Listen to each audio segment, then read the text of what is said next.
Mesdames et messieurs, bonjour. Nous vous souhaitons la bienvenue au CUM. Nous sommes ravis de vous voir malgré ces restrictions sanitaires.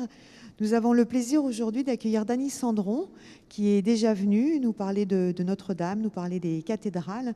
C'est un immense spécialiste et passionné de surcroît. Et donc nous voulions donner cette conférence au mois d'avril dernier pour commémorer l'année de l'incendie qui avait frappé Notre-Dame. Et donc évidemment, avec tout ce qui s'est passé depuis, nous avons dû repousser la conférence.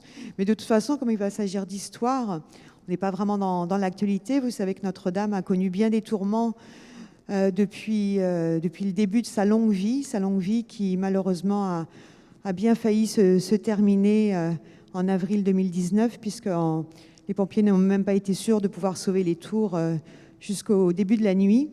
En tout cas, les tours sont toujours debout, Notre-Dame est toujours debout. Et donc maintenant, on va se poser la question de savoir comment on restaure. Et pour éclairer justement ce sujet, il nous est apparu que nous pouvions parler des restaurations passées, comme par exemple au XIXe siècle, quand Victor Hugo, Mérimée, etc., ont sauvé Notre-Dame qui était déjà dans un très très piteux état. Donc voilà, est-ce qu'on va retrouver Notre-Dame dans sa flamboyance et sa splendeur d'avant? Comment on le fait? Comment les restaurateurs de l'époque ont travaillé? Quelles étaient leurs visions des choses? Et voilà, c'est tout ça que va évoquer aujourd'hui Dany Sandron, que nous remercions infiniment d'être là. Au nom de Christian Estrosi, le maire de Nice, je vous souhaite une bonne conférence et je vous précise juste qu'à la fin, on ne pourra pas passer le micro pour toujours des questions sanitaires. Donc il n'y aura pas de questions. Néanmoins, si vous voulez poser des questions, vous pourrez toujours, à la fin de la conférence, vous rapprocher du bureau, évidemment en respectant les distanciations, pour poser vos questions à Dany Sandron. Voilà, je vous remercie.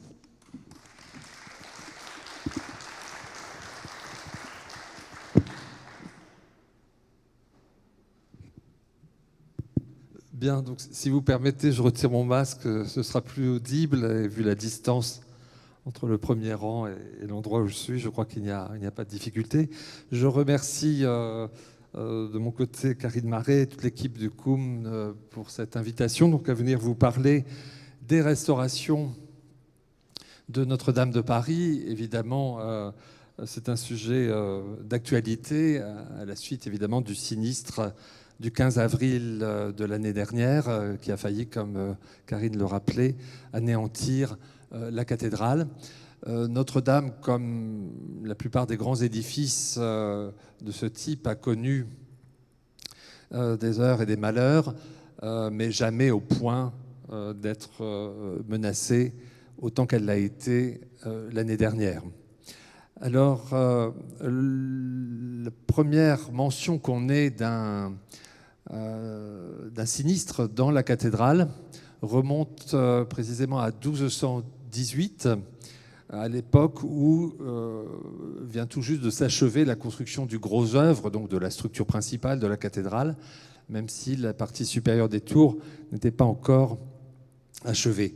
Voilà ici une modélisation de l'état d'avancement donc très poussé de la cathédrale vers 1215, et un chroniqueur de l'entourage du roi Philippe Auguste, Guillaume le Breton, mentionne donc à la date de 1218, la veille de la fête de l'Assomption, qui à Notre-Dame est une des 4 principales fêtes de l'année.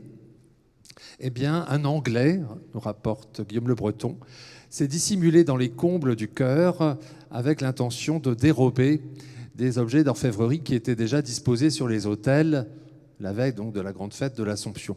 Et en faisant descendre une corde à l'extrémité de laquelle était fixé un crochet, il pensait pouvoir évidemment tirer jusque dans les combles ces objets en argent ou en or. Et évidemment, comme il s'agissait en partie de chandeliers avec des cierges allumés, les bougies se sont renversées, elles ont mis le feu aux tentures qui étaient déployées dans le chœur période de fête, et nous rapporte Guillaume le Breton, il y en eut pour plus de 800 francs de frais de réparation. Alors 800 francs, c'est une somme pas du tout comparable à celle qu'on utilisait encore jusqu'à la fin du siècle dernier. C'est une somme vraiment considérable, hein, qu'on peut chiffrer en dizaines ou en centaines de milliers d'euros.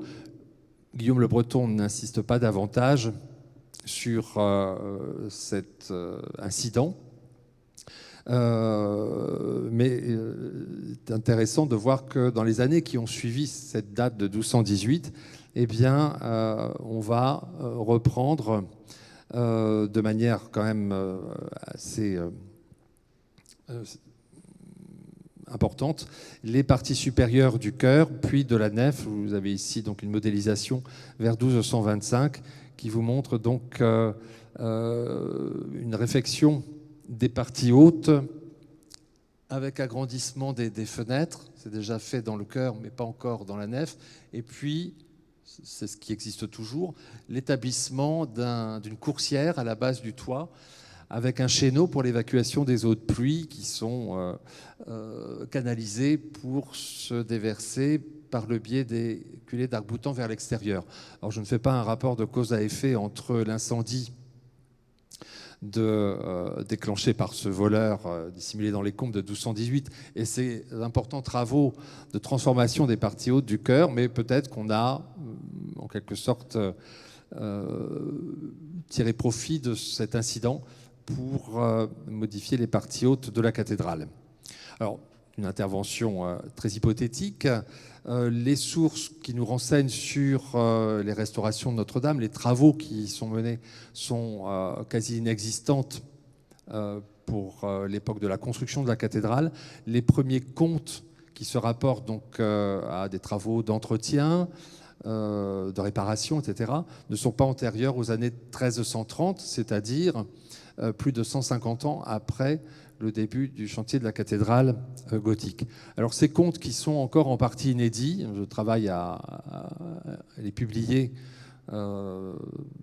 j'espère l'année prochaine, j'ai déjà un petit peu regardé évidemment, nous renseignent sur des travaux de grande envergure. On parle d'un opus maius, donc un grand œuvre, donc c'est pas du tout une petite restauration, et ce grand œuvre, il concerne donc la transformation des couvertures du déambulatoire, des tribunes, à la périphérie du chœur.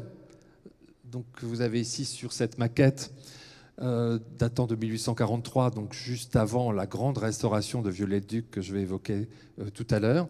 Et donc dans les années 1360-1370, ce qui est documenté par les comptes de la fabrique, donc l'institution en charge des travaux de réparation et d'entretien de la cathédrale à cette époque-là, eh bien, on précise qu'on paye à des tailleurs de pierre, à des maçons, des sommes importantes, plusieurs centaines de livres, pour réaliser donc et mettre en place de grandes dalles de pierre qui vont remplacer les toitures précédentes. Donc, là encore, une modélisation qui vous montre schématiquement représenter les toitures primitives au-dessus du déambulatoire donc, et des tribunes au-dessus, donc sans doute des toitures en tuiles sur une charpente à pente unique ou à deux pentes, avec évidemment des risques d'infiltration des eaux de pluie à la jonction de ces toitures et des maçonneries.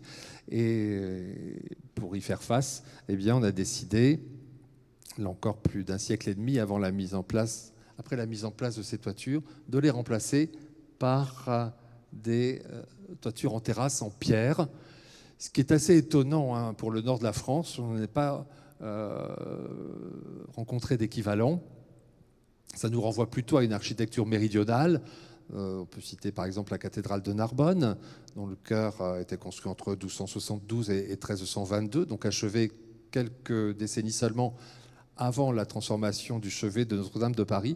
Donc c'est peut-être une piste aussi pour évoquer une possibilité de filiation de formes architecturales du sud vers le nord, ce qui n'est pas un sens toujours privilégié par les historiens de l'art de l'époque gothique. Alors cette grande transformation des toitures, donc abandon de toitures pentues au profit de couvertures en terrasse en pierre. Elle va de pair évidemment avec la transformation aussi des fenêtres d'une partie du chevet de la cathédrale, notamment la construction, là encore au XIVe siècle, de fenêtres plus vastes que les fenêtres primitives et qui vont donc beaucoup plus largement laisser rentrer la lumière, et une lumière beaucoup plus claire, parce qu'on sait par des descriptions ultérieures qu'il s'agissait de vitraux à dominante vert incolore, ce qu'on appelle des grisailles, dans la vitrerie médiévale, et qui donc vont complètement transformer l'aspect du chevet. Vous en avez ici une modélisation avec ces 3 niveaux superposés de fenêtres, les fenêtres des chapelles rayonnantes, au-dessus celles des tribunes, et enfin celle des fenêtres hautes. Alors vous voyez qu'une restauration n'est pas isolée d'une mise au goût du jour. Évidemment, nous sommes au XIVe siècle et jusqu'au XIXe siècle, il n'y a pas de notion du patrimoine à conserver, à préserver, telle que ce sera développée évidemment et à l'origine du service des monuments historiques. Donc il y a une sorte de pragmatisme dans les travaux d'entretien de la cathédrale qui ne sont jamais dissociés de mise au goût du jour. Donc, voilà d'autres vues de cette maquette très intéressante de 1843 qui est exposée au Musée des Monuments Français à Paris, si vous avez l'occasion de visiter. C'est une maquette qui témoigne de l'état de la cathédrale juste avant la grande restauration de Viollet-le-Duc. Voilà, donc je n'insiste pas. Et ces transformations qui sont localisées dans le cœur de la cathédrale, donc au XIVe siècle, la transformation des couvertures et des fenêtres, eh bien, va sceller en quelque sorte l'état de la cathédrale jusqu'à la fin du XVIIe siècle. Vous avez à gauche une gravure qui a été réalisée à l'occasion du Te Deum célébré à Notre-Dame pour le mariage de Louis XIV et de Marie-Thérèse. Et on retrouve donc ces 3 niveaux d'ouverture juste avant les profondes transformations du chevet de la cathédrale à la fin du règne de Louis XIV, avec l'installation du fameux vœu de Louis XIII, qui est toujours conservé et qui a échappé au sinistre de l'année dernière. Donc cette modélisation ici vise aussi à restituer une polychromie des maçonneries. Donc ici, donc plutôt une bichromie, pardon, avec un badigeon ocre jaune et des faux joints tracés au pinceau à la peinture blanche, comparable à ce qu'on a dégagé à la cathédrale de Chartres, par exemple, au cours de ces dernières années, lors d'un nettoyage systématique de l'intérieur de la cathédrale. Pour avoir récemment échangé avec des conservateurs des monuments historiques ou des chercheurs du laboratoire de recherche des monuments historiques qui sont intervenus et continuent d'intervenir à Notre-Dame depuis le sinistre de l'année dernière, eh bien, ils m'ont assuré que sur certaines pierres tombées depuis les voûtes, on avait pu observer déjà des couches superposées de plusieurs campagnes de peinture, de mise en peinture. Tout cela n'est pas encore analysé, mais le sera sans doute d'ici les mois ou les années à venir, et nous renseignera évidemment beaucoup sur des états antérieurs de Notre-Dame de Paris. À titre de comparaison, je vous montre ici cette enluminure qui est tirée donc d'un livre d'heures peint et écrit à Paris, d'après les caractéristiques stylistiques, au début du XVe siècle, et conservé au John Paul Getty Museum à Los Angeles. Et c'est, dans l'état de nos connaissances, la plus ancienne représentation de l'intérieur de Notre-Dame de Paris, qu'on peut reconnaître justement avec le niveau des tribunes et les fenêtres hautes. La Vierge ici est représentée au milieu des apôtres dans la scène de la Pentecôte. et la Vierge occupe, dire, même si c'est très schématique, la place de l'autel majeur, l'autel principal de la cathédrale au Moyen-Âge, qui était justement dédié à la Vierge, patronne de la cathédrale de Paris. Alors, évidemment, on ne peut pas faire parler ce document plus qu'il ne peut nous raconter, présenter des éléments sur la cathédrale. Ce n'est pas une représentation archéologique, bien évidemment. On ne peut pas demander cela à l'art du Moyen-Âge. Ce n'était pas du tout dans les préoccupations des artistes. Mais en revanche, vous voyez les voûtes qui sont peintes en rouge avec ce semis d'étoiles dorées. Vraisemblablement, ça ne correspond pas, peut-être pas à l'état de la cathédrale au début du XVe siècle, quand le livre d'heures a été peint, mais ça nous donne quand même une indication sur l'importance de la couleur, même si ça peut être fantaisiste.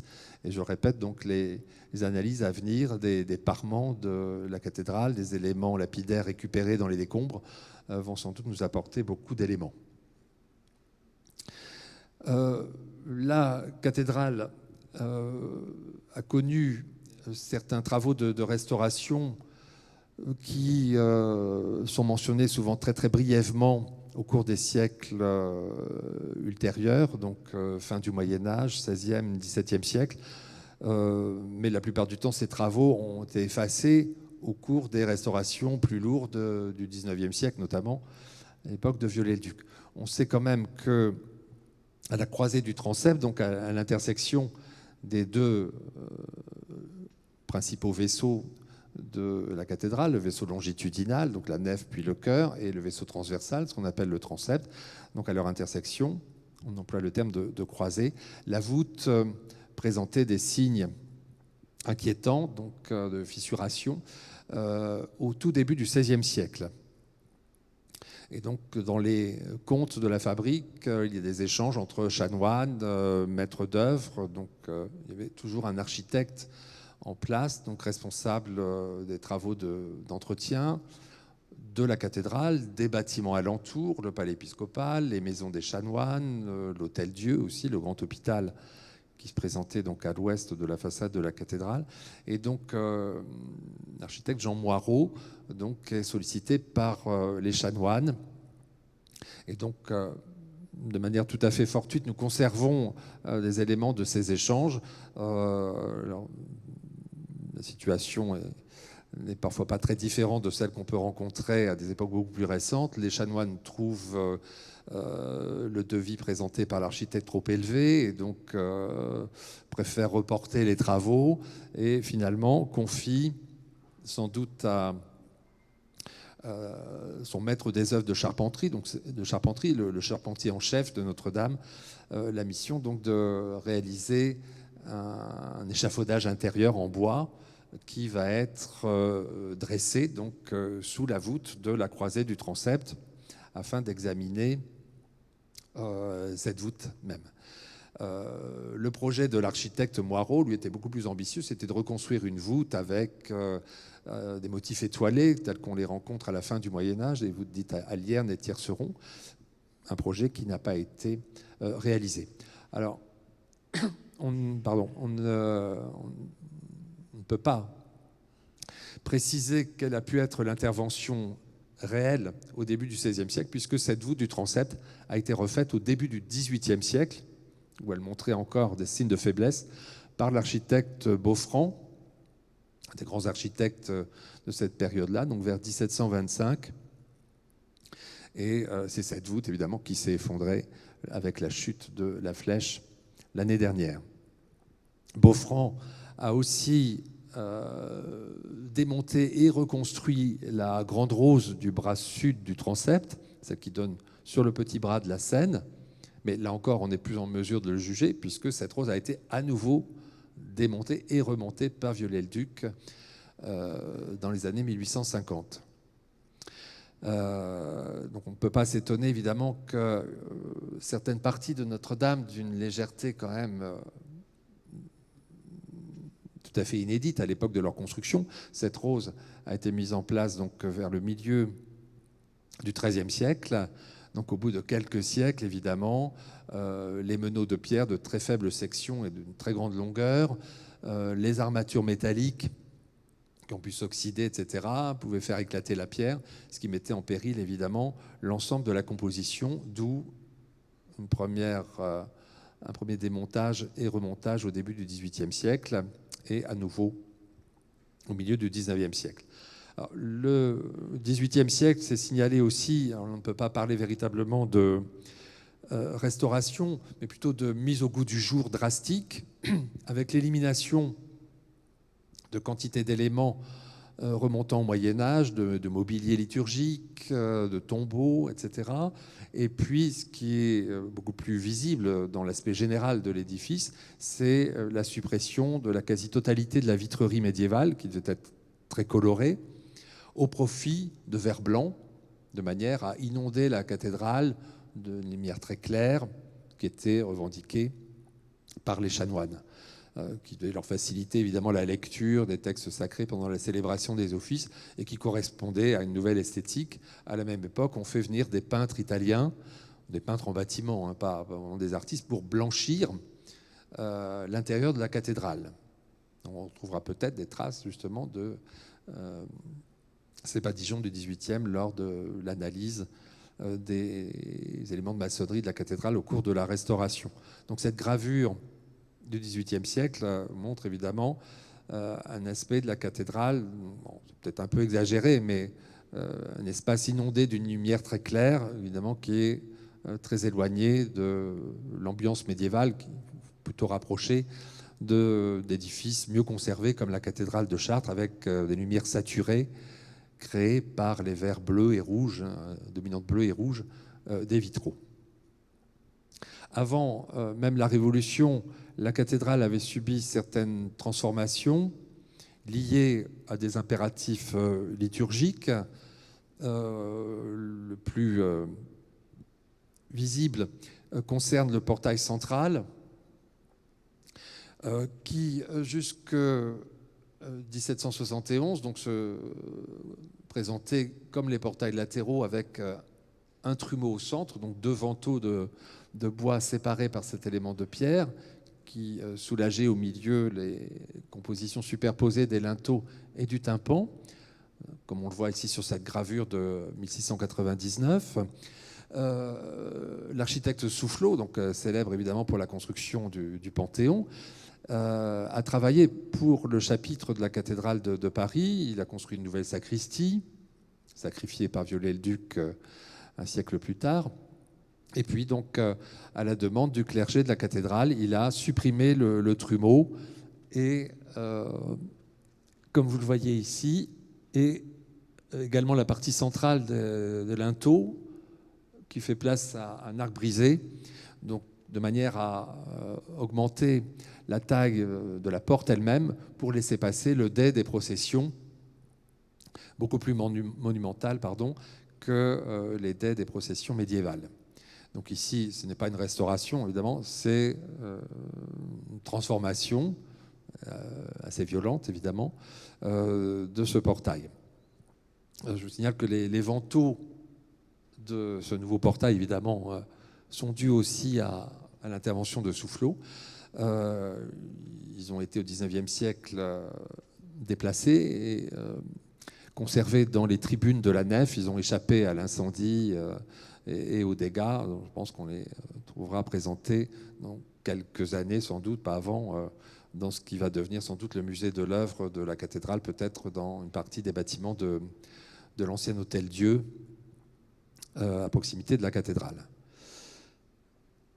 La Révolution, évidemment, a entraîné un certain nombre de détériorations de la cathédrale, les opérations de vandalisme, évidemment, qui ont abouti à la suppression de la plupart des grandes statues, des ébrasements des portails, la grande galerie des rois au-dessus des portails, je vais y revenir.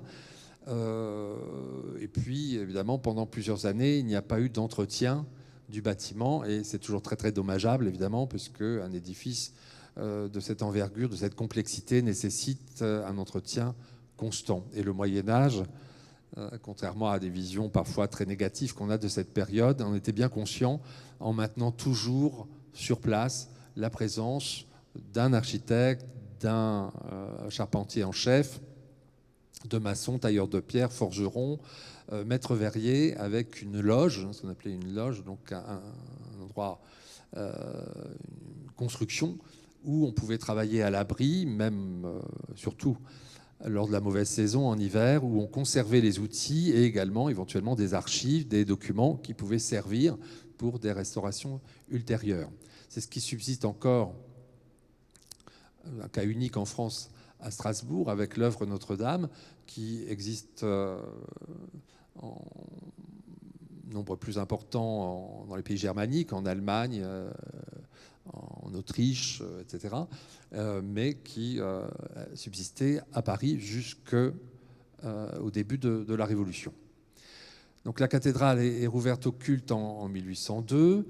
Il y a la fameuse cérémonie évidemment du sacre de Napoléon le 2 décembre 1804, avec évidemment des interventions, on peut dire très, très rapides, pour maquiller un petit peu le mauvais état de l'édifice, et des opérations qui vont se reproduire lors des règnes successifs de Louis XVIII, Charles X et Louis-Philippe. Faute vraiment d'opérations lourdes de restauration de la cathédrale. Alors, des architectes sont nommés comme responsables de l'édifice, comme Brognard, l'architecte de la Bourse, ou après sa mort en 1813, God, qui est aussi l'architecte qui a été chargé de la restauration de Saint-Germain-des-Prés ou de Saint-Denis. Mais ces architectes n'ont pas eu les moyens de mener vraiment des opérations d'envergure. Et il faut attendre donc les années 1840. Vous voyez, c'est pratiquement 50 ans après le début de la Révolution et donc la fin de tout ce système administratif et professionnel d'entretien continu de la cathédrale depuis le Moyen-Âge. Il faut attendre donc un demi-siècle pour qu'on s'attelle à ce qu'on va appeler la grande restauration, et à juste titre, puisque la cathédrale était à cette époque-là dans un très très mauvais état. Alors, l'attention avait été attirée sur Notre-Dame de Paris, évidemment par des voix très très écoutées, Chateaubriand, Montalembert et évidemment Victor Hugo, avec son roman Notre-Dame de Paris, publié en 1831. Et puis, il y a un mouvement de fond qui s'empare de l'opinion publique, qui s'inquiète évidemment du mauvais état des bâtiments anciens, et pas seulement évidemment Notre-Dame de Paris. Donc pour à ce moment-là, les pouvoirs publics vont réagir. Il n'y a pas de ministère de la culture à l'époque, il faut attendre Malraux et la Ve République, mais il y a un ministère des cultes et puis un conseil des bâtiments civils qui a autorité sur tous les bâtiments publics. Et à une époque, on est bien avant évidemment la loi de séparation de l'Église et de l'État de 1905. Et donc le Conseil des bâtiments civils va nommer un comité avec Mérimée, célèbre écrivain bien sûr, mais aussi un des artisans de la mise sur pied d'une véritable administration en charge de ce qu'on va appeler les monuments historiques en 1837. Mérimée, Duban, un architecte de renom qui a restauré notamment le château de Blois, qui est une grande figure des premiers temps de la Restauration. Et puis Rode Fleury, donc un membre de ce Conseil des bâtiments civils, un érudit qui a essayé des études qui ont fait référence et qui, d'un point de vue historiographique, sont toujours à prendre en considération. Et donc, ce comité décide donc de lancer un concours, décide de confier à l'architecte Arveuf le soin donc, de diriger une restauration d'envergure de Notre-Dame, qui est plus que jamais nécessaire, et Viollet-le-Duc, donc jeune architecte, qui est né en 1814, donc nous sommes en 1842, vous voyez, il a 28 ans, avec Jean-Baptiste Lassus, donc, qui est un architecte plus de bouteille, si je puis dire. C'est lui qui va restaurer la Sainte-Chapelle du Palais de la Cité, l'église Saint-Germain-l'Auxerrois, face au Louvre, et j'en passe. Il y a aussi une activité d'architecte pour la construction de nouvelles églises, Saint-Jean-de-Belleville à Paris, l'église à Nantes, etc. Eh bien, les deux architectes, Viollet-le-Duc et Jean-Baptiste Lassus, vont, si je puis dire, s'agiter pour être aussi sollicités pour cette restauration. Donc on décide de monter un concours, enfin d'organiser un concours dans des délais très brefs. L'avis de concours est publié en octobre 1842 et il faut rendre les copies, si je puis dire, déposer les projets avant la fin du mois de janvier 1843. Et de fait, seuls Viollet-le-Duc et Lassus seront en mesure de déposer dans les délais leur projet, ce qui fait qu'il sera accepté. Alors, Viollet-le-Duc connaît bien Notre-Dame, évidemment, il est né à Paris. Son père était en quelque sorte haut fonctionnaire à la cour de Louis-Philippe, en charge notamment des palais impériaux. Viollet-le-Duc est un grand architecte, grand théoricien de l'architecture, mais aussi un très très bon dessinateur. Donc, on conserve de lui maintenant pratiquement tous ses travaux sont conservés à la médiathèque de l'architecture et du patrimoine. Donc, il conserve les archives des monuments historiques à Charenton, tout près de Paris. On conserve différents documents, certains même antérieurs à ce concours de 1842-43, comme ici cette aquarelle donc représentant Notre-Dame illuminée à quantité de cierges pour le baptême du comte de Paris en 1841. Alors, la situation est évidemment moins reluisante. Je vous l'ai dit, donc la cathédrale n'a pas été entretenue pratiquement pendant 50 ans.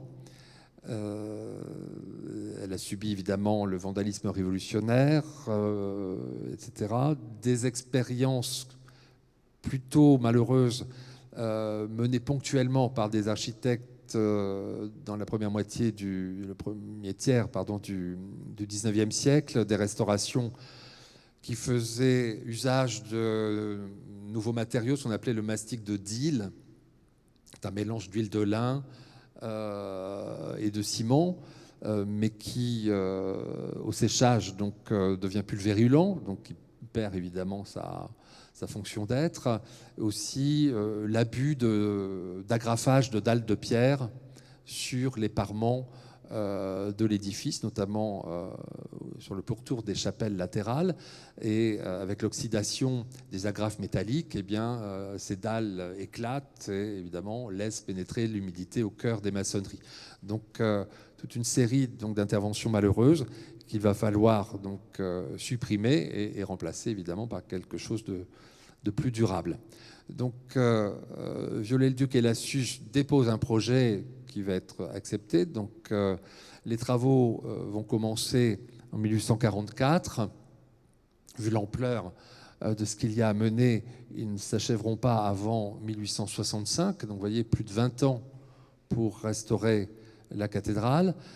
Lassus meurt prématurément en 1857, donc à partir de cette date, c'est Viollet-le-Duc seul qui a la direction des travaux. Il est très proche de l'empereur Napoléon III, ce qui facilite d'un certain point de vue les choses. Notre-Dame, curieusement, n'est classée monument historique qu'en 1862, alors que d'autres édifices comparables, au moins par la chronologie, leur appartenance au même mouvement de l'architecture gothique, comme la cathédrale de Laon, etc., ont été classés dès 1840. C'est peut-être justement le mauvais état de la cathédrale qui a fait répugner donc, la Commission supérieure des monuments historiques à la classer immédiatement. Alors, les travaux, je ne vais pas rentrer dans les détails, mais vont concerner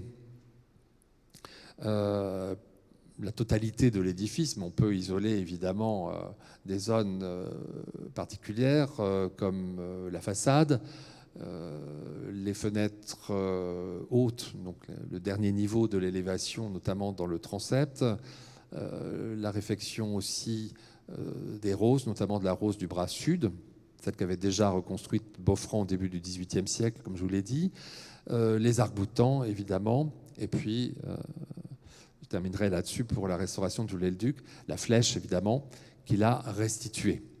Alors la façade se présentait donc juste avant la grande restauration de Viollet-le-Duc et Lassus dans un état quand même peu satisfaisant. Vous avez ici un daguerréotype donc, de 1841, donc on reconnaît le portail mutilé à la demande des chanoines par Soufflot donc en 1771. Les statues des ébrasements des portails, les grandes statues, les 12 apôtres, des saints locaux ou des figures bibliques ont été supprimées en 1793 pendant la Terreur, de même que les 28 statues colossales des rois de la galerie au-dessus et également une statue de la Vierge glorieuse, donc une Vierge à l'enfant debout entre deux anges se détachant devant la rose, juste au-dessus de la galerie. Certaines baies sont en partie occultées à la base des tours, etc. Donc, la façade est en mauvais état. À côté, vous avez une aquarelle de Viollet-le-Duc, justement, qui illustre son projet de restauration, et notamment de la restauration du décor sculpté, pour lequel il va faire appel à sculpteur Geoffroy de Chaume et à son atelier, donc un des plus actifs, donc ce courant néo-gothique, donc au milieu du XIXe siècle.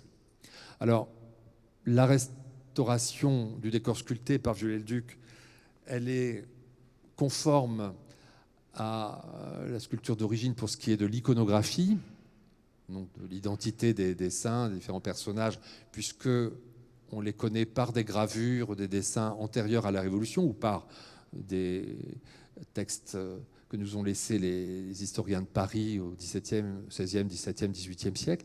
En revanche, évidemment, pour le style, il en va autrement, puisque à l'époque où est intervenu Viollet-le-Duc et ses équipes, ils sont intervenus, on avait identifié très peu de vestiges de ces statues d'ébrasement.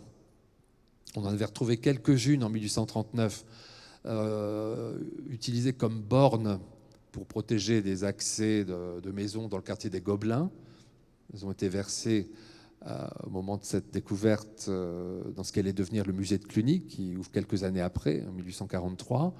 Et évidemment, c'est bien avant la fameuse découverte de 1977 dans les sous-sols, en faisant des travaux de creusement de fondation dans la cour de la Banque française du commerce extérieur à l'époque, Natexis maintenant, rue de la Chaussée-d'Antin, donc derrière l'Opéra de Paris. On a trouvé une sorte de cimetière de sculptures qui provenaient, on l'a vite identifié évidemment, des portails et de la Galerie des Rois de Notre-Dame de Paris. Ces sculptures ont été versées immédiatement au musée de Cluny, où vous pourrez les revoir quand le musée rouvrira après les travaux qui doivent s'y poursuivre jusqu'au moins la fin de l'année prochaine.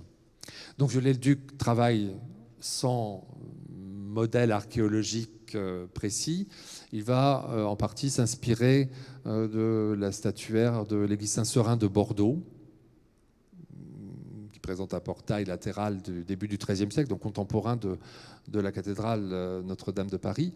Mais évidemment, tout cela est complètement fantaisiste et ne peut prétendre à rétablir, d'un point de vue stylistique, la statuaire de la cathédrale du XIIIe siècle.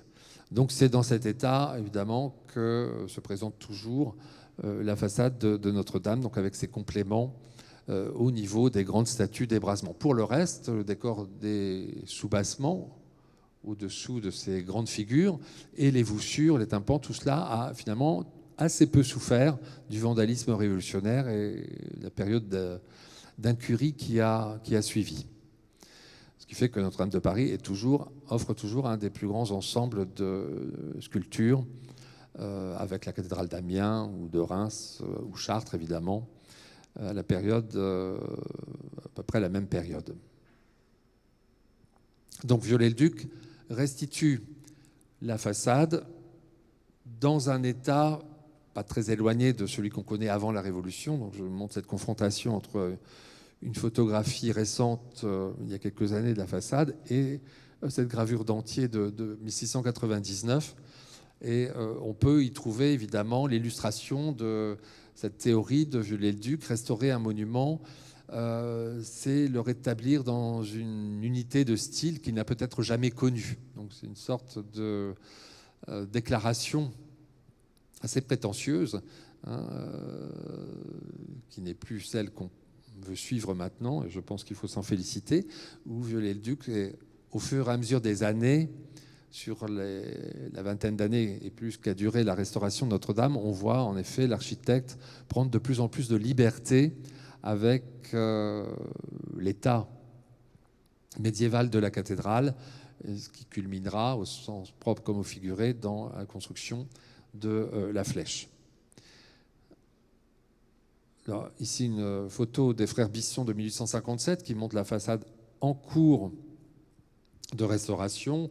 La rose aussi a été en partie reprise. Vous voyez que la galerie des rois n'est pas encore complétée, mais que les apôtres, les 12 apôtres, 6 sur chaque ébrasement du portail central, sont déjà en place. L'autre grande intervention de Viollet-le-Duc, elle concerne les parties hautes, le niveau des fenêtres, donc des vaisseaux principaux de la cathédrale. En visitant le monument, enfin Viollet-le-Duc avait une familiarité avec Notre-Dame que personne d'autre n'avait à l'époque et n'avait eu auparavant. Viollet-le-Duc rapporte avoir découvert dans des maçonneries des vestiges d'éléments courbes ou rectilignes, mais très décorés, qu'il interprète comme des figures cruciformes en pierre qui, d'après lui, devaient orner l'espace circulaire, donc défini par des ouvertures immédiatement sous des fenêtres hautes d'origine, plus courtes que celles qu'il avait sous les yeux à l'époque. Et ces ouvertures circulaires servaient à aérer l'espace sous les combles des tribunes. Alors, c'est peut-être plus compréhensible avec cette photo. Donc, à nouveau, des dessins dus à Viollet-le-Duc, donc qui restituent la composition d'origine, donc de la fin du XIIe siècle, hein, dans le chœur, et tout début XIIIe dans la nef, où au-dessus des tribunes, on avait la superposition d'ouvertures circulaires, ce qu'on appelle des oculi, oculus qui signifie œil en latin, donc des ouvertures béantes sur les combles des tribunes, donc donnant sur l'obscurité de ces combles, et au-dessus donc des fenêtres hautes immédiatement sous les voûtes, beaucoup plus courtes que les fenêtres hautes actuelles.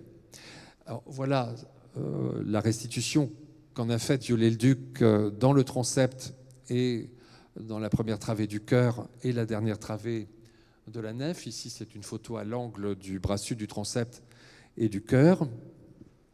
À l'intérieur, voilà ce que ça donne.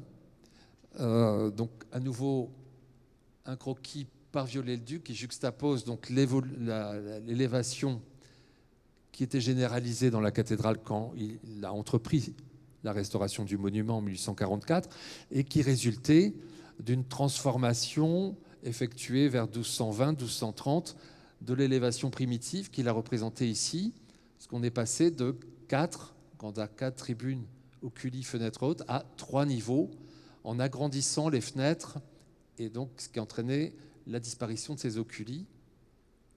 Et il faut imaginer, donc on a remplacé, dans les années 1220-1230, une toiture primitive des tribunes en appentis par une toiture, non pas encore en terrasse, c'est pas avant le XIVe siècle, comme je vous l'ai dit, mais à 2 pentes,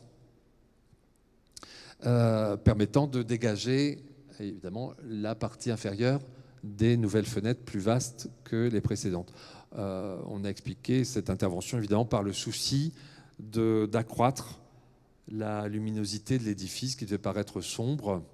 Pas oublier que Notre-Dame est, à l'époque de sa mise en chantier, l'édifice le plus haut jamais construit depuis la fin de l'Antiquité, voûté en pierre, 31 mètres de hauteur sous voûte dans le chœur, 33 dans la nef, et que les fenêtres sont proportionnellement, vous voyez, très réduites à cette époque-là. Donc en les agrandissant, on pensait sans doute augmenter la luminosité de l'édifice. Alors Viollet-le-Duc a convaincu La Commission supérieure des monuments historiques, qui continue encore de nos jours à donner un avis sur les projets de restauration des monuments protégés par l'État, avec ce statut de monument historique, a fortiori les cathédrales, il les a convaincus donc de rétablir ce que lui pensait être l'élévation primitive à 4 niveaux.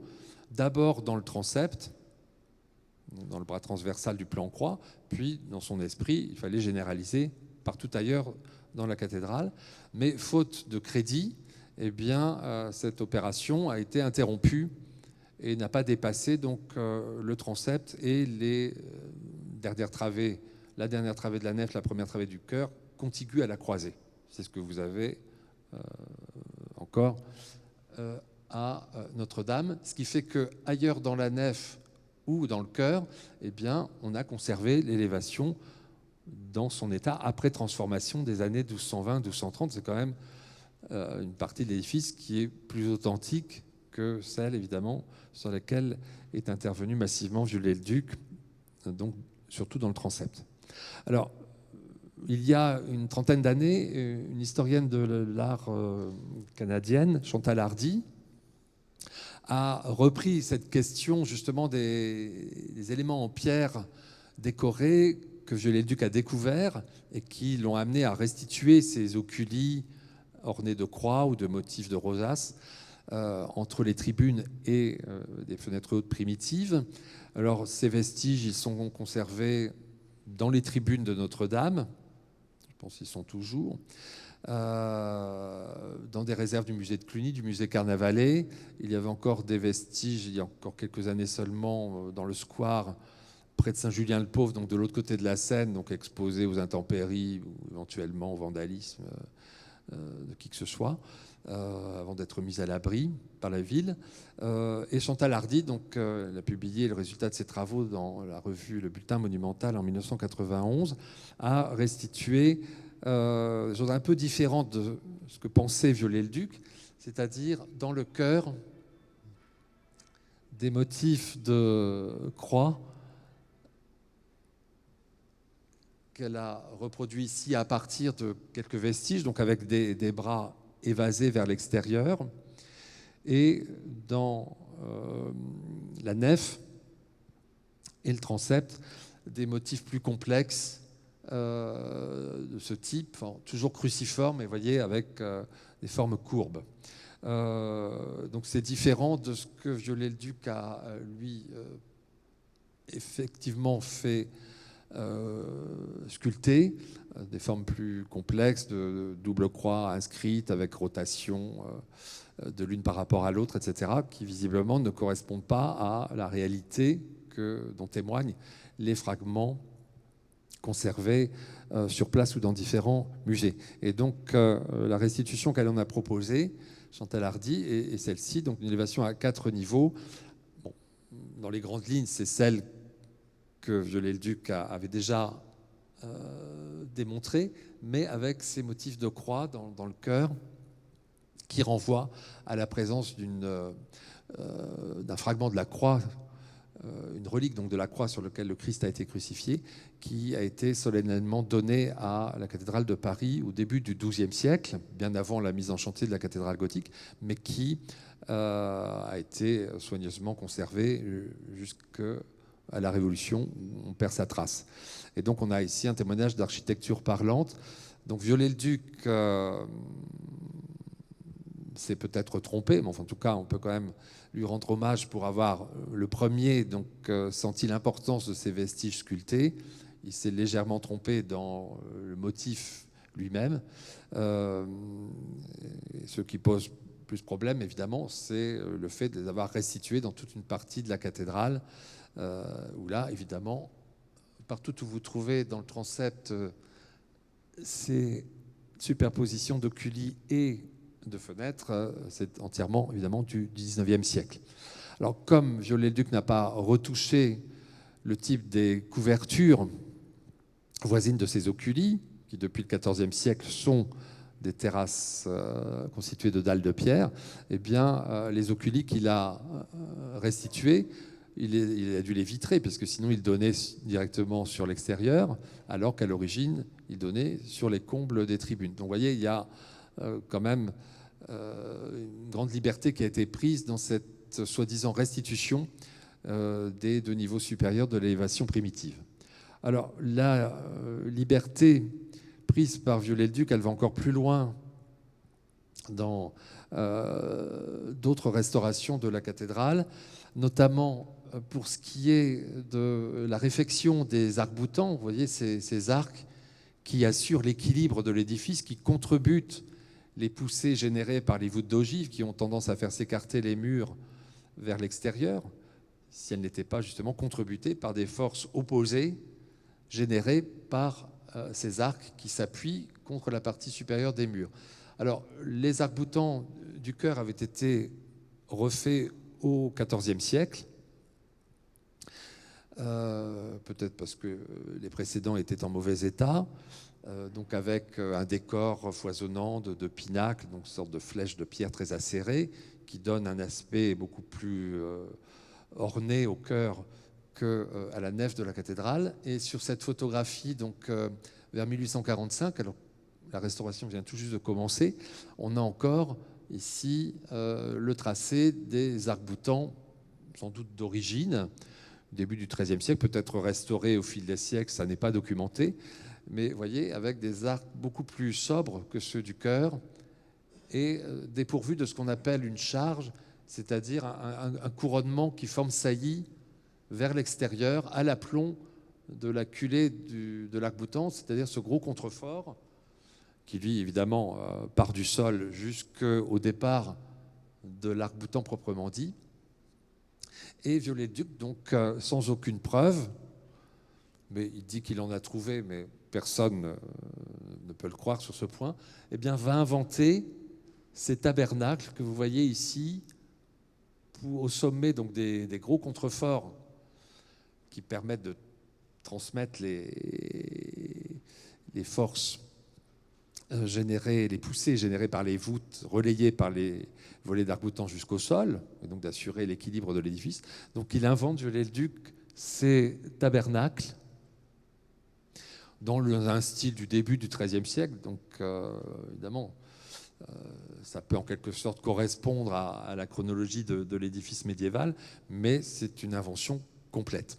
Alors, un historien de l'architecture suisse, Peter Kurman, grand connaisseur de l'architecture gothique des XIIe et XIIIe siècles, a parlé il y a une vingtaine d'années d'une architecture ironique à propos de ces tabernacles inventés par Viollet-le-Duc, puisque dans la grammaire décorative médiévale, un tabernacle sert à mettre en valeur ce qu'il abrite. Ça peut être une statue, comme les statues d'anges à la cathédrale de Reims, que sais-je encore.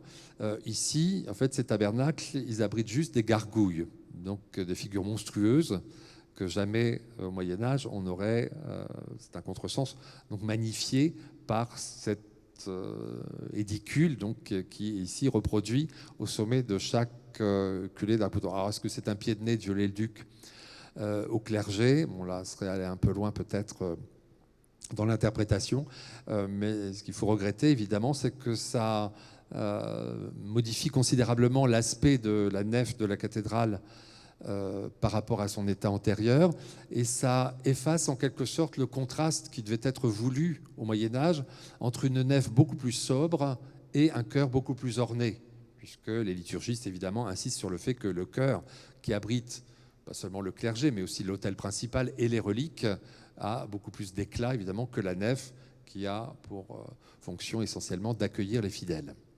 Donc, avec cette restauration assez lourde, Viollet-le-Duc harmonise arbitrairement, si vous voulez, l'ensemble des volumes de la cathédrale à l'extérieur. Un autre point qui est aussi à mettre sur le compte d'une erreur de Viollet-le-Duc, c'est la restauration qu'il a menée de la rose du bras sud du transept. Alors, voici une photographie prise avant sa restauration, où vous voyez évidemment le bandeau ici qui coiffe la rose qui fléchit au centre. Donc il y a quand même de gros problème de stabilité et l'intervention de Viollet-le-Duc était absolument nécessaire. Donc Viollet-le-Duc va démonter le pignon et toute la rose et remonter, évidemment, d'aplomb, etc.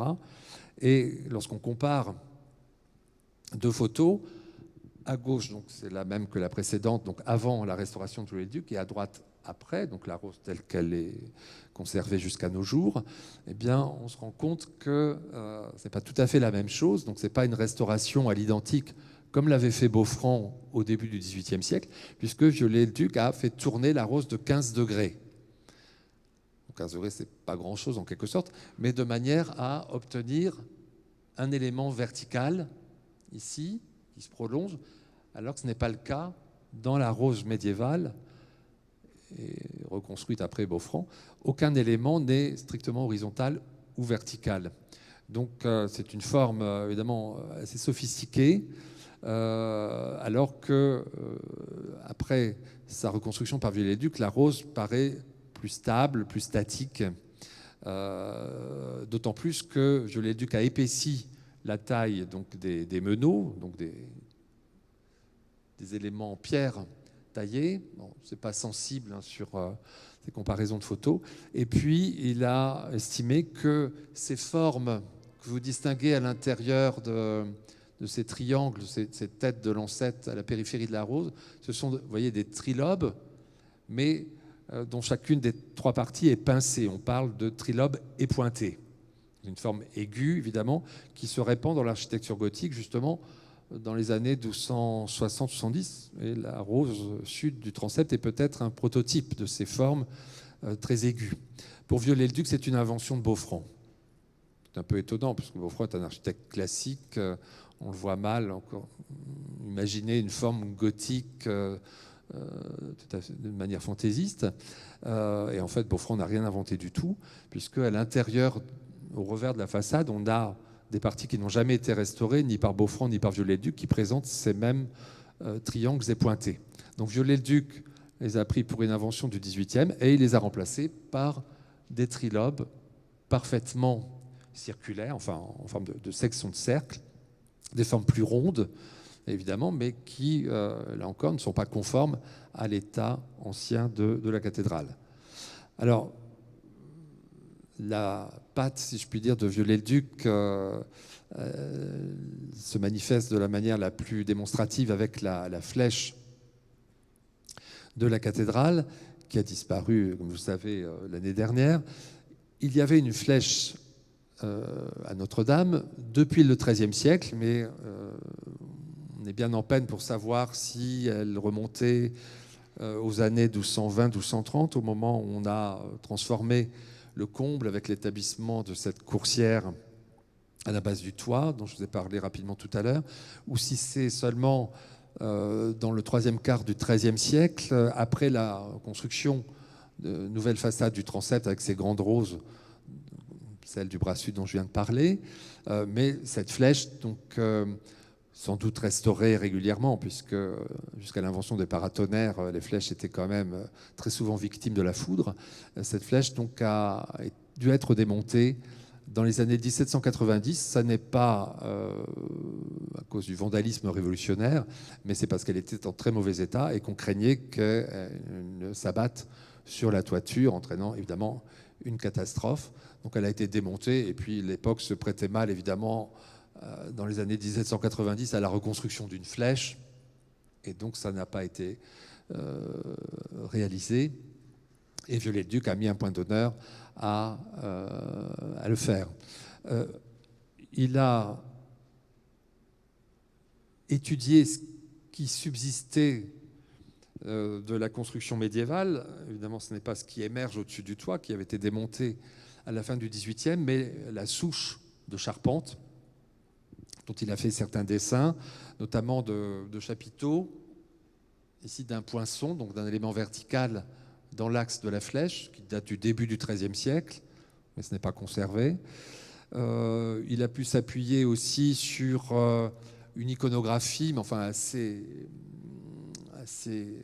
limitée, certaines enluminures de la fin du Moyen-Âge, mais vous voyez, la cathédrale n'apparaît qu'à l'arrière-plan sur cette enluminure de Fouquet des heures d'Étienne Chevalier, ou une copie d'un dessin antérieur au démontage de la flèche médiévale que vous avez ici, mais avec ces formes là encore très aiguës qui rendent peu probable une construction avant le milieu du XIIIe siècle, ou alors c'est le témoignage d'une restauration intervenue après coup. Viollet-le-Duc va s'écarter délibérément de ce qui se rapporte à la flèche médiévale. Il le fera d'autant plus volontiers après la mort de Jean-Baptiste Lassus en 1857. Et désormais, donc, au lieu de restituer une flèche de la taille de la flèche médiévale, dont on avait des descriptions quand même et certaines mesures, une flèche qui mesurait 83 mètres de hauteur, donc c'est 14 mètres de plus, si vous voulez, que les tours de la façade occidentale. Viollet-le-Duc donc va finir par dire que cette flèche médiévale était trop trapue, les proportions n'étaient pas heureuses, qu'il fallait quelque chose de plus élancé, et donc il a effectivement construit une flèche de 96 mètres de hauteur, donc 13 mètres de plus que la flèche médiévale. Donc la voici ici sur une aquarelle qu'il a réalisée avec cette invention qui n'est nullement attestée pour la flèche médiévale dans les nous de la toiture, c'est-à-dire à l'intersection des combles du chœur de la nef et du transept, dans les angles rentrants. Ce système, donc, sorte de degrés en charpente recouverte de plomb qui reçoivent les statues des 12 apôtres et des 4 symboles des évangélistes en cuivre.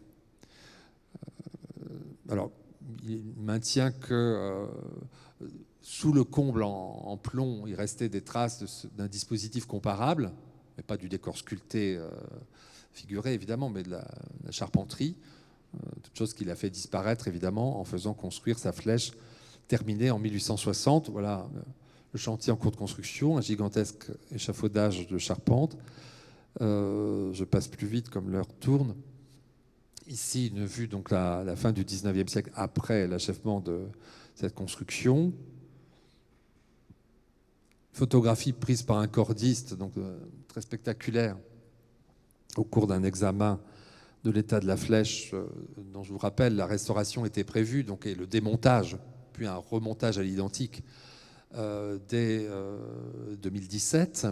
Et c'est pour le démontage de cette flèche, évidemment, que énorme échafaudage métallique avait été mis en place et qui reste encore en grande partie à démonter dans les mois à venir. Viollet-le-Duc, donc preuve de modestie toute relative du personnage, a tenu donc à se faire représenter sous les traits de l'apôtre saint Thomas, le patron des architectes.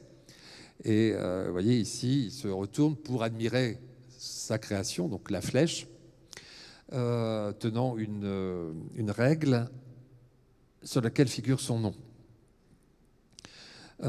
Par chance, donc, ces statues avaient été déposées quelques jours seulement avant l'incendie, afin d'être restaurées, nettoyées dans un atelier. Et donc, sinon, elles auraient été irrémédiablement, évidemment, détruites. Donc c'est aussi un élément de poids pour la restauration à venir, qui a été mise en avant, la nécessité donc de remettre en place à l'intersection des hauts combles ce collège apostolique et les 4 symboles des évangélistes. Alors, avant de passer très rapidement donc à la future restauration qui reste à définir, un mot quand même sur des opérations du XXe siècle qui ont été évidemment beaucoup plus modeste que la grande restauration de Viollet-le-Duc. L'aspect peut-être le plus marquant, c'est la décision prise sous le ministère d'André Malraux, donc dans les années 60, de nettoyer Notre-Dame, comme d'autres édifices. Mais enfin, Paris étant une ville, la métropole parisienne, caractère industriel, la pollution, évidemment, depuis le 19e siècle, la révolution industrielle, y était très élevée. Et vous avez tous vu, j'imagine, des photographies de Notre-Dame avant les années 60, où la façade est entièrement noire, comme le reste de l'édifice d'ailleurs. Et donc, c'est grâce à l'initiative de Malraux que la cathédrale a été nettoyée. Elle l'a été à nouveau, enfin la façade l'a été à nouveau à la fin des années 90, sous la responsabilité de Bernard Fonkerny, l'architecte en chef de l'époque, parce que la pollution continuait donc à déposer donc sa crasse sur la façade. Et bon, il y a d'autres urgences dans les années à venir, évidemment, mais c'est quelque chose qu'il faut prendre en considération.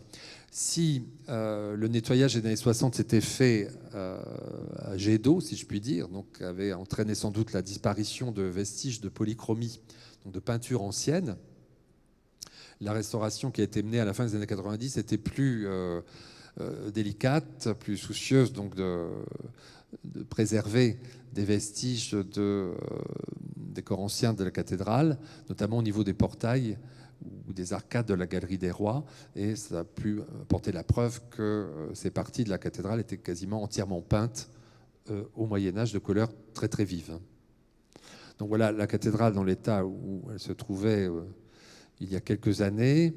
Le coq au sommet de la flèche, je passe plus vite, qu'on a retrouvé, vous avez dû le voir dans les médias, donc abîmé certes, mais pas totalement disparu, dans les décombres, donc quelques heures après l'extinction du feu.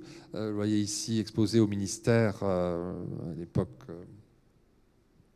c'était Franck Rister qui exerçait cette charge, avec Judith Kagan, qui est conservatrice des monuments historiques en charge des objets mobiliers à la Direction générale du patrimoine, et à l'extrémité de droite, Philippe Villeneuve, donc l'architecte en chef de Notre-Dame de Paris, en charge de la restauration, assisté depuis de deux autres architectes, Patrick Prunet et Rémi Fromont. Le coq est maintenant exposé au musée des monuments français aussi, hein, vous pouvez le voir dans les salles de moulages médiévaux. Alors, je ne veux pas insister sur la catastrophe du 15 avril, évidemment le choc et la crainte de voir la cathédrale disparaître complètement. Mais ici, c'est cette vision d'enfer hein, d'une cathédrale en braise est tout à fait incroyable, il nous laisse sidérer. Et puis, le lendemain, donc, la découverte des dégâts énormes dans la cathédrale. Donc, l'échafaudage qui a tenu, l'architecte nous assurait que c'est peut-être grâce à lui que la cathédrale a été sauvée, puisqu'il a amorti en quelque sorte la chute de la flèche, qui sinon aurait sans doute ébranlé de manière irrémédiable les piliers de la croisée du transept, et la cathédrale serait devenue une sorte de château de cartes et se serait effondrée. Donc on peut en quelque sorte remercier donc, ceux qui ont construit cet échafaudage, qui ne reposait pas, ça c'était la volonté de l'architecte et suivi par l'entreprise, qui ne reposait pas sur les piliers de la croisée du transept bien évidemment, mais par un système donc, de déport de charge sur les toitures des tribunes ou des bas-côtés environnants. Donc qui ont supporté le coup, bon, avec quand même des chocs qu'il va falloir réparer, mais la catastrophe aurait été bien pire sans cet échafaudage. Donc la voûte, évidemment, s'est effondrée à l'aplomb de la flèche qui a entraîné la voûte dans sa chute.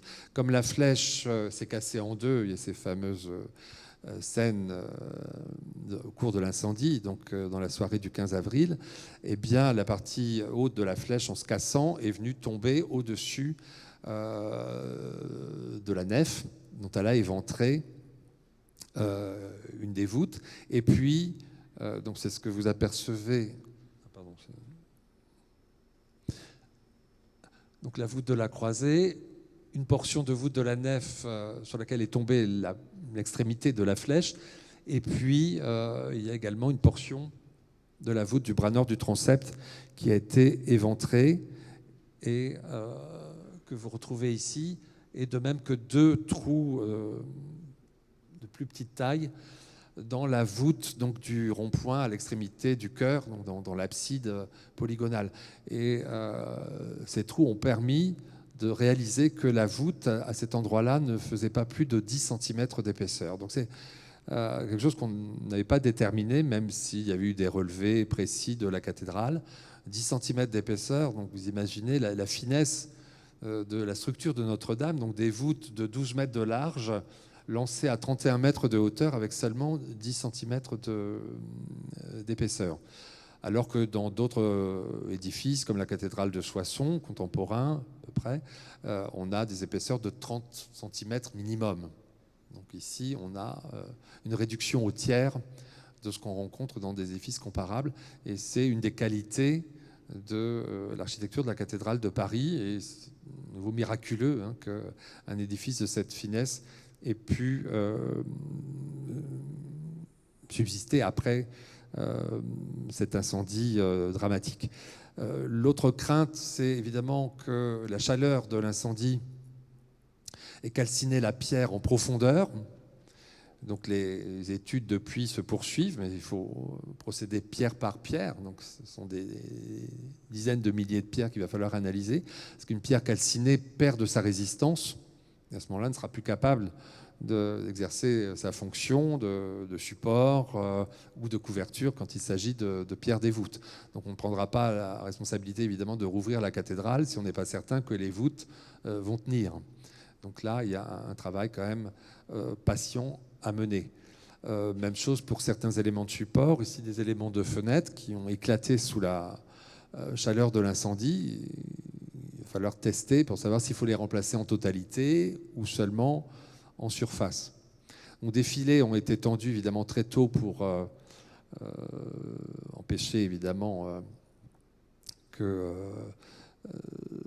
quiconque se déplacerait dans la cathédrale puisse être blessé, mais très vite on s'est rendu compte que la sécurité primait et donc on a utilisé des robots manœuvrés à distance pour récupérer les gravats à l'intérieur de la cathédrale et évidemment on a mis hors d'eau l'édifice avec un système de bâchage en plastique au-dessus de charpente provisoire mais qui va rester pendant un certain temps au-dessus de ces voûtes. Donc je place plus rapidement. Donc c'est un travail qui a été mis en place dans les semaines qui ont suivi l'incendie très très rapidement, parce qu'il fallait absolument pas perdre de temps dans la crainte que un épisode climatique un peu violent, une tempête, eh bien risquait de détruire complètement la cathédrale. Donc c'est un système, vous voyez, de poutres lancées en travers du haut vaisseau qui était mis en place. Donc, personnel de cordiste tout à fait remarquable.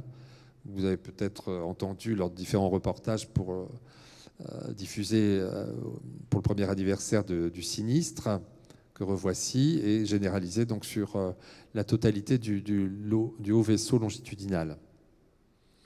Les gravats, donc des poutres issues de la charpente, de la flèche, des pierres, des voûtes effondrées, ont été donc récupérés. Par chance, le mobilier n'a pas été détruit. Alors certes, il a subi, pour certains de ces éléments, les ruissellements des milliers de mètres cubes d'eau que les pompiers ont dû verser sur la cathédrale. On voit ici donc ces robots qui récupèrent les pièces, qui sont ensuite traitées par des spécialistes de la charpente, des maçonneries, des archéologues. Il y a aussi la police qui enquête évidemment pour trouver des traces éventuelles des liés à l'origine de l'incendie. Et tous ces éléments donc sont stockés, ont été d'abord stockés sous des chapiteaux, des barnums sur le parvis, avant d'être transportés à l'extérieur de Paris, où ils pourront faire l'objet d'études archéologiques très poussées.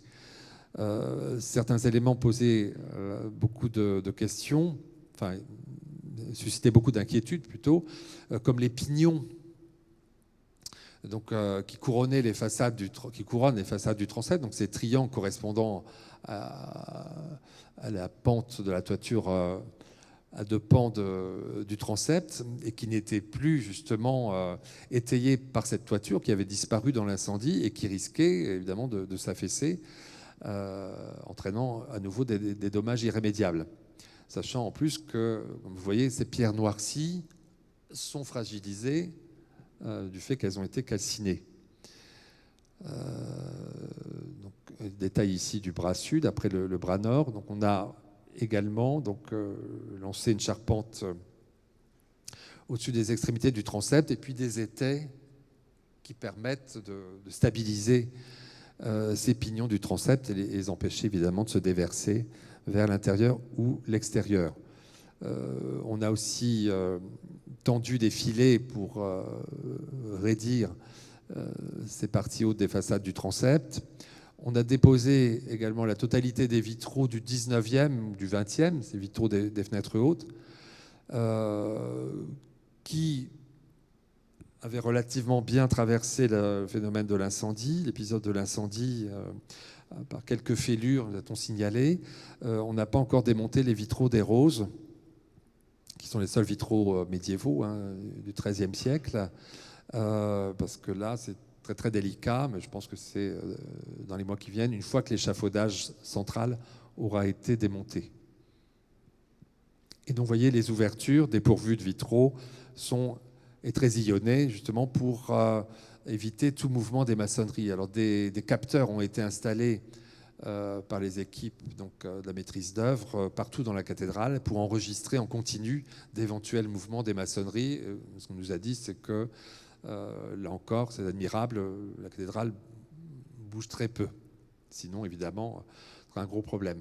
Alors, comme certaines voûtes se sont effondrées, mais pas les arcs-boutants correspondants, il y avait un risque, c'est que les poussées des arcs-boutants n'étant plus neutralisées par celle inverse des voûtes, eh bien les arcs-boutants poussent les murs vers l'intérieur. Et donc c'était à nouveau un risque structurel majeur qu'il fallait prendre en compte.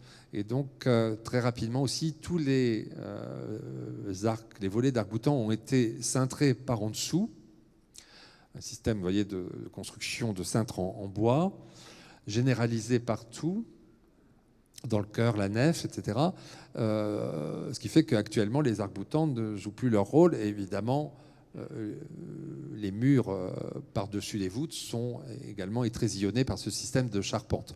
Donc il y a une sorte de système complémentaire qui vise à stabiliser l'équilibre de l'édifice en attendant qu'on reconstruise des voûtes et également certains arcs-boutants. Vous voyez, ces volets très très minces de 15 mètres de portée, abîmés par le feu et l'eau des pompiers, vont sans doute nécessiter une réfection dans les mois ou les années à venir.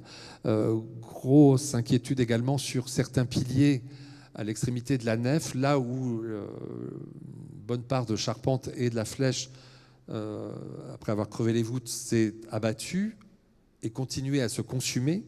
Donc certains piliers ont brûlé également. Donc là c'était le plus gros péril à éviter.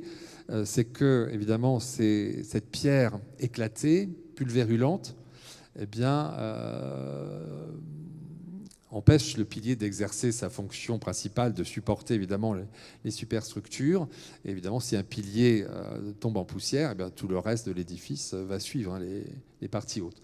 Et donc on a très rapidement frété, donc corseté, ces derniers piliers de la nef par un système d'éléments en bois ceinturés par des éléments métalliques, une sorte de corset qui permet de stabiliser la construction. Même chose pour des sculptures fissurées, sous l'effet de l'incendie, du choc thermique généré par l'eau froide qui a été versée en grande quantité sur ces éléments. Donc vous voyez ici une fissure sur un élément de ces décors de monstres créés par Viollet-le-Duc et qui sont ensuite, évidemment, en attendant leur dépose, ceinturés pour éviter évidemment la chute d'éléments en pierre. L'un des éléments les plus spectaculaires, c'est l'ange sonnant de la trompette, vocation du jugement dernier, au sommet du pignon ouest, donc entre les deux tours, qui, vous le voyez sur cette photo, est fissuré sur pratiquement toute sa hauteur, donc avec la crainte évidemment qu'une partie ne tombe. Et donc il a été déposé donc, avec une grue apportée pour l'occasion du sommet et sera restauré. Alors, je passe rapidement sur aussi l'apport de l'étude de Notre-Dame, pas seulement pour sa restauration à venir, pour l'établissement d'un diagnostic, mais aussi pour la connaissance du monument dans son histoire séculaire. Des sondages ont permis déjà de dégager des peintures qui étaient obscurcies par la crasse, notamment la suie des cierges qui brûlait de manière ininterrompue dans la cathédrale, allumée par les fidèles, etc. Alors ici, ce sont des fragments de peinture murale de l'époque de Viollet-le-Duc dans les chapelles. Donc ces trois carrés délimités par des bandeaux bleus autocollants montrent différentes interventions plus ou moins poussées de décrassage. Et autour, c'est l'état de ces chapelles, donc où le décor n'était pratiquement plus lisible. Alors, je termine avec l'apport des nouvelles technologies, notamment les technologies numériques de représentation en 3 dimensions à partir de scanners, de relevés scanners. Les premiers à avoir été faits à Notre-Dame remontent à 2010 par un historien de l'architecture américain, Andrew Tallon, qui malheureusement décédé prématurément quelques mois avant l'incendie de la cathédrale. Sinon, je pense qu'il serait sollicité pour son expertise, mais pour lui, ça aurait été aussi un drame énorme. Et donc, ces scans qui permettent des relevés au millimètre près à l'échelle de la cathédrale, qui fait quand même près de 130 mètres de longueur, comparés à des scans faits après l'incendie, vont permettre justement de voir l'éventuel mouvement des maçonneries, transformation de telle ou telle partie de la cathédrale. On crée donc un modèle numérique, donc virtuel, en 3 dimensions, sur lequel on peut accrocher virtuellement aussi des données, des photos, d'autres relevés, des textes, des commentaires, etc. Ce qui va permettre d'avoir un outil de travail tout à fait inédit, utilisable donc en temps réel par la totalité de la maîtrise d'œuvre, les architectes, leurs équipes, les entreprises qui vont travailler à la restauration de Notre-Dame et aussi les chercheurs. Et ces scanners permettent justement de quantifier certains mouvements de maçonnerie. Je vous parlais tout à l'heure de problème à gérer avec la masse de l'échafaudage, donc qui n'est pas encore complètement démontée, et avec la chute de la flèche, évidemment, vous imaginez l'ampleur du choc que l'échafaudage a compensé, mais en partie seulement, et qui a entraîné des fissurations au niveau des toitures en terrasse des tribunes, à proximité de cette croisée où la flèche s'est abattue. D'autres relevés ont été faits pour, jouant aussi sur des restitutions, des chocs thermiques supportés par les voûtes, par l'incendie, puisque suivant que la température est montée à 300, 700 ou 1200 degrés, et par chance ça n'a pas été aussi haut, eh bien les dégâts seront proportionnels. Donc ici c'est une simulation que je vous montre. Vous avez une sorte de représentation des voûtes des hauts vaisseaux, donc avec le plan cruciforme de la cathédrale. Les parties blanches correspondent aux parties où les voûtes n'existent plus, voûtes effondrées, à la croisée, dans la nef, dans le bras nord. Et les couleurs correspondent au potentiel de déformation de ces voûtes sous le choc de l'incendie, enfin sous le choc thermique généré par l'incendie. Donc les déplacements sont les plus marqués évidemment au sommet de ces voûtes, à proximité des clés de voûte et de l'alignement de ces clés. Donc avec une chaleur montant à 700 degrés, on peut avoir un déplacement jusqu'à 7 cm. Donc vous voyez, je vous parlais tout à l'heure d'épaisseur de voûte parfois qui se réduit à 10 cm. Quand vous déplacez, quand une voûte de cette très faible épaisseur se déplace pratiquement de l'équivalent de son épaisseur, ça peut générer évidemment des fissures, évidemment des risques de chute, etc. Donc tout ça est à prendre en considération.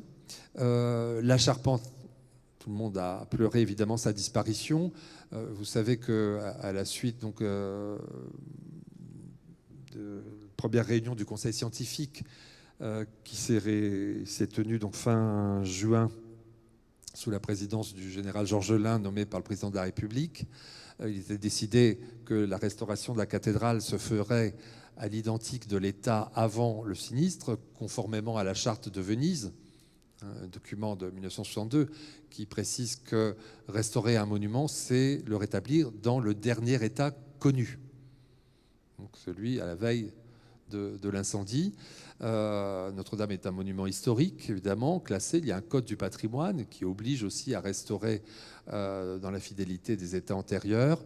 Et puis, les rives de la Seine et Notre-Dame en constituent un des joyaux, sont classés au patrimoine mondial de l'UNESCO. Et l'UNESCO est aussi très sensible, évidemment, aux soins qui est apporté à la conservation fidèle des monuments ou des sites qu'il a lui-même placés sous sa protection.